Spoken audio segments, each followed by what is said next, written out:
हाँ, ये कुंभ जिस स्थान पर संगम है, 3 नदियां मिलती हैं, गंगा, यमुना, सरस्वती। हमारी यही कामना है कि सौहार्द, सद्भावना और सहनशीलता बनी रहे। महाकुंभ के आयोजन में ये पौराणिक है कि बिना बुलाए और अपने आप सब लोग आते हैं। अपनी व्यक्तिगत आस्था है उनकी सबकी। आज हमें भी मौका मिला है।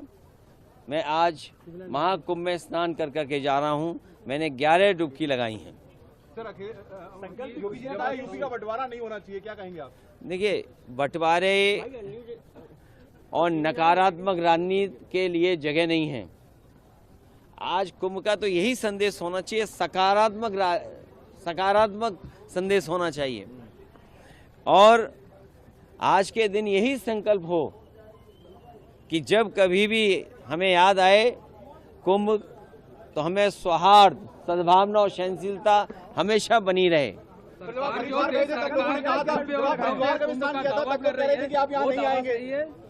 देखिए,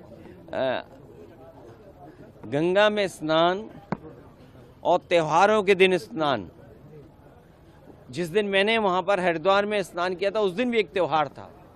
बहुत बड़ा त्यौहार है। भारत देश के लोग कोने कोने में अलग अलग नाम से इस त्यौहार में शामिल होते हैं। उस दिन हरिद्वार में स्नान किया था और आज संगम में स्नान करने का मुझे मौका मिला है। योगी जी कह रहे हैं बुलडोजर चलता रहेगा, नहीं रुकेगा बुलडोजर। देखिए, बुलडोजर चले नहीं चले, सरकार कैसे बचेगी? ये बताइए, जब सरकार ही नहीं होगी तो बुलडोजर किसके पास होगा? संकल्प यही है कि सौहार्द बना रहे, सद्भावना बनी रहे, सहनशीलता हो, और जो भी स्नान हो सहनशीलता के साथ स्नान होना चाहिए। ये सरकार के लोगों को कोई स्पोर्ट्स इवेंट नहीं बनाना चाहिए इसको। ये आप जो एक्सपर्ट बुलेटिन जारी करते हैं, अब वो आगे जारी होगा या अब खत्म होगा? आपने आके व्यवस्थाओं को देख लिया है? देखिए, समाजवादी सरकार में भी और पहले भी नेताजी को भी और हम लोगों को भी कुंभ के आयोजन को करने का मौका मिला था। जो उस समय कुंभ हुआ था, कम संसाधन में सरकारें अलग अलग थीं। यूपी में सरकार दूसरी पार्टी की थी, समाजवादी पार्टी की थी। दिल्ली में सरकार दूसरी पार्टी की थी। लेकिन उसके बावजूद भी कम संसाधन में 800 और 1300 करोड़ में वो महाकुंभ या कुंभ से जो 12 साल बाद होता है वो कुंभ कराया गया था। सर, पहले और आज तो सुनने में आ रहा है कि 7,000 करोड़ 10,000 करोड़ खर्च हो रहा है।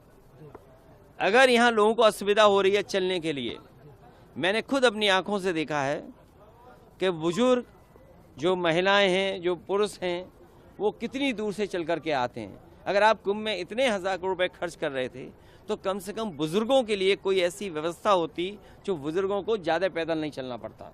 और फिर जैसे हम हैं वीआईपी या और हैं वीआईपी या और सम्मानित लोग जब आएँ तो कम से कम व्यवस्था ऐसी होनी चाहिए, पूरे कुंभ को पता लगे कि हाँ, आज कोई वीआईपी आया जिसकी वजह से ये व्यवस्थाएं बहुत अच्छी चल रही हैं। मतलब आप डुबकी लगाकर भी निशाना साध रहे हैं? नहीं, देखिए, डुबकी लगाकर भी सियासी निशाना साध रहे हैं। अरे भाई, ये बताओ, माँ गंगा के किनारे लोग झूठ बोल रहे हैं। और मैं तो आपसे कहूंगा, देखिए, माँ गंगा के किनारे न जाने कितनी बातें कही जा रही हैं, वो क्या सच हैं? लेकिन अगर आयोजन 1300 करोड़ में अच्छा हो सकता है, 800 करोड़ में अच्छा हो सकता है, तो 10,000 करोड़ में, 7,000 करोड़ में कितना अच्छा हो सकता है। उसमें तो न कोई ट्रैफिक की दिक्कत होती, न कोई पानी की दिक्कत होती, न साधु संतों से बिजली का बिल लिया जाता या उनको असुविधा होती, या जो चीज़ें महंगी हैं वो भी सस्ती होती। अरे, इतना कुछ हो सकता था 10,000 करोड़ में।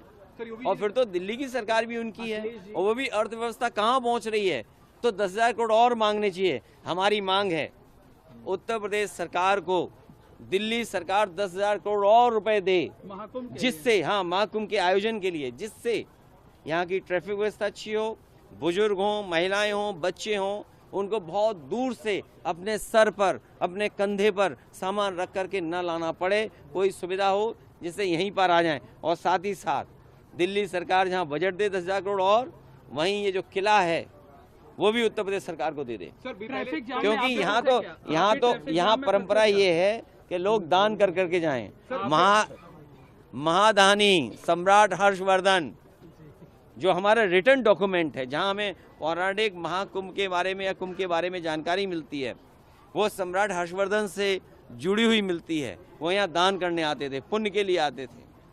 हम भी आज आए हैं, डुबकी लगाए हैं, सौहार्द हो, सद्भावना हो, सहनशीलता बनी रहे, लोगों की खुशहाली हो, जनता का कल्याण हो।